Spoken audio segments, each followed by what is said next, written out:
Upfront on the Voice of America, my name is Jackson Bunganyi. In the studio with me, an artist, an activist, Yadisa Bojie. You're both an artist, a visual artist. You're also a musician. How do they inform your activism? Oh, great. First, before I start, and I'd like to say that I'm great that I'm here and to meet you in person. And I've been tuning into your show for a long time, so it's an honor for me to be here. Thank you, appreciate that. Basically, my message always dictates my what I do. I see music and art and painting as a vehicle that takes me to whatever message I'm trying to send. So whenever it's convenient, I'll try to use my music and my painting. But they kind of interrelated to me because even since I was a little kid, I used to do both of them. Like if I'm painting, I'm singing. And it's kind of comes naturally to me. So it's not something I ventured out to practice and do. I just happen to be singing and drawing at the same time. So I'm using. So you don't know which one started first. Since you sing and yes. paint at the same time, do you remember which one? I remember being a musician was my first love, and I was performing when I was like 4 or 5 years ago. I used to go to theater. You've been doing it a long time. Yeah, my brothers and my sisters are very active in art scene, so they used to take me to the theater, and I used to perform at the 4 or 5 years old. Oh, wow. So I used to like the power of singing and the amount of effect it had on people. But then when I grew up and started painting, somehow my music thing fade out, and I start painting. But at some point in my life, when did you start painting professionally? My first professionally, after I actually took my education seriously and I went to Seattle Central Academy. And so you went to, even though you had the talent to paint, you went to art school? Yeah, because I have to be a graphic designer, and I graduated at this wonderful Seattle school, Seattle Central Design Academy, and I graduated from graphic design. Then I went to Seattle Pacific University and got my bachelor in visual communication. Both of them have the same kind of artistic background to them. So my painting professionally started showing after college. But before that, when I was back home, I've been painting, and also I painted a mural when I was like 4th or 5th grade in school. Oh wow! Yeah, it was how big? It was a big mural. Like a big mural. Yeah, and the school. Were you commissioned? No, you just just asked me to do it. It is like a government propaganda kind of poster. I did not know anything. They just gave me a paint and said go. But they saw that you had the talent and the love for painting, and they commissioned you to paint exactly what they did. A mural. Yeah. Is it still there? It was there until I was there. That's like probably 25, 30 years ago that I saw it. You have to tell people to go check it out. Yeah. The school. Do you visit often to Ethiopia? Last time I went was in 2010, and I did not able to get. Visit time was mural. too tight. I was doing a lot of interviews and stuff, so I missed that one. But when you look at that mural and your paintings right now, what changed? The message totally changed. At that time, I was a kid. I was just impressionable. Whatever they asked me, I would do it. So I didn't put any thought into the painting. Whatever they gave me, I painted it. This time when I paint my message, my heart, and what I feel like to communicate, to speak. So that's the difference, basically. But the art skill kind of builds through that. And I'm sure if you show me right now, I'll probably laugh about that. What is your creative process like? Do you sit down and visualize the painting before you actually start, before you start drawing it? What happened to me is like basically the message drives me to do something. So if I see something in the news, or if I come up into something that really affected me, then I will, I'll hit the canvas and I find a new. I surprise myself. As you're on the canvas, it just comes to you. Exactly. Creatively. Exactly. You start manifesting whatever is going through your mind or whatever you saw on the canvas. Exactly. Like when you see, especially politically tinged things, whether it is Black Lives Matter, whether it is Oromo protests, whatever it is. Sometimes there are some pains that you can't control.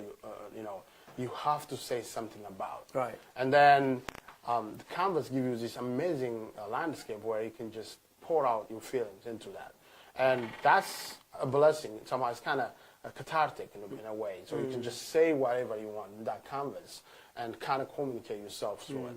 And that's That's a great outlet for you Exactly. As an artist. And it reaches a lot of people. Like I see people, Facebook post as a profile my paintings. They wear it as a T-shirts. You know. Now I saw that you do a lot of protest art, including the T-shirt you're wearing right now. That's your art. That's my art called Abagada. Can you tell us about that? For example, this is Abagada. I don't know if you know about Oromo culture.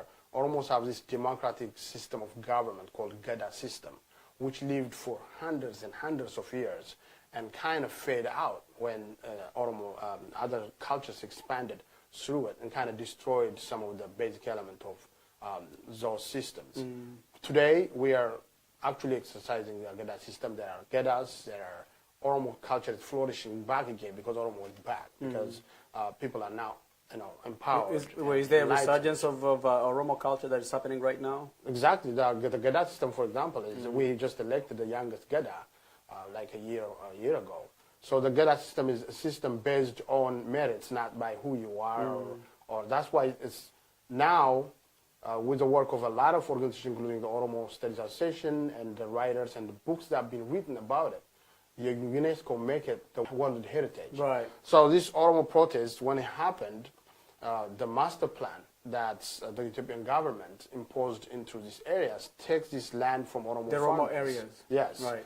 And give it to big companies or whoever want to come and buy it. For just a little background for those who don't understand what you're talking about. Last year we saw thousands of people in Ethiopia take to the streets to protest what they saw as I guess an attempt by the government to take their land through that master plan that you're mentioning. Exactly. And you're very much connected to that movement. Exactly. That came out of protesting government taking that land. Yeah. Because you also yourself, you are an Oromo. I'm an Oromo and I'm against the master plan. Right. Too. So the reason why is because the master plan is unfairly targets Oromo people and take their land from them and creates a divide even before even the map of Oromo. Takes the top one and cut it, and then the city will come. It's disenfranchised the entire Oromo culture. Right. And these people live there for a long time. For thousands of years. Yes. And so back to your painting, So your T-shirt. One of the things I've been hearing at that time was some of the government talking points were like people who are against this development that are standing in front of the development of Ethiopia, and they were saying things like they're trying to stop the country from growing. And I just said to myself, no, you are actually destroying something that's already more civilized than what you're expecting to do, which is the Gada system, which is Oromo culture. So this painting shows... the government is saying that for you who are protesting, or the Oromos who are protesting against that land, against the master plan, that you're enemies of progress. Yeah, exactly. You know, but you're saying that there's already been progress. There's been thousands of years of history and culture in this land that you're trying to take away. Exactly. We need to preserve it, not destroy it. So by that, I try to show them the history that was there. If you see the painting, Abagada is standing firm. His body is covered with blood, and the young people, which is Kero, which stand up with their hand in there. With the cross, which has become like a signature. Exactly, of the protest. Like, made famous by Leli Safaisa when he ran in the Olympics and did that. It's become a symbol of protest. Exactly. So if the painting is cut out because of the T-shirt design, but the bigger painting have these buildings with Chinese emblems and everything on them, because they already have... I can see a little Mandarin characters. Those are the land that took from it. That happened already. It's a very, very symbolic, it's a very deep painting. If you see it from the top, all you see is this gentleman, but in the back, there's a lot of activity going on in there. So this gentleman is a representative of the culture of the people. It's a symbolic look. It can be anybody. The Gada system is really... encourage people, whoever is living in that system, to be a part of it. So these are just a symbolic image. What is he holding in his hands? That is a Gada stand that they use. This is almost like symbolic cultural thing. If you see my new CD, I even hold it myself on my thing. It is, in Africa, it's a stick. It's a stick. Right. Yeah. It's a stick basically of power. It's a symbol of power. But it's given out to those people who are leading the system. And it passes. See, one of the things that I like Gada about it is the power is always passes. there is no dictatorial sense to it.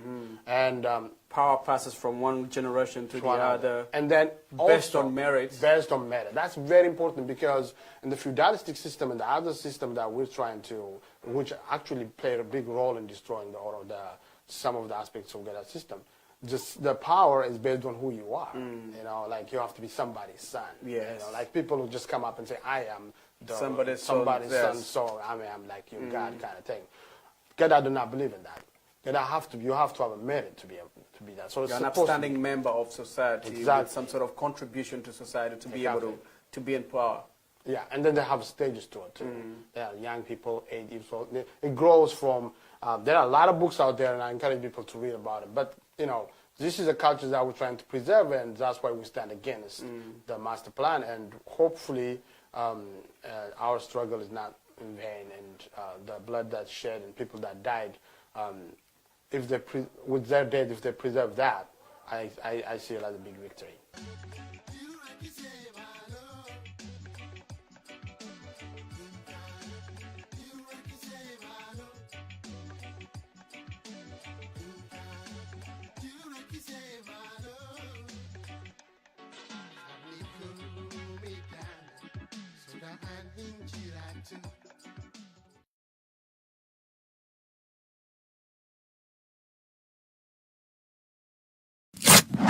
Wow.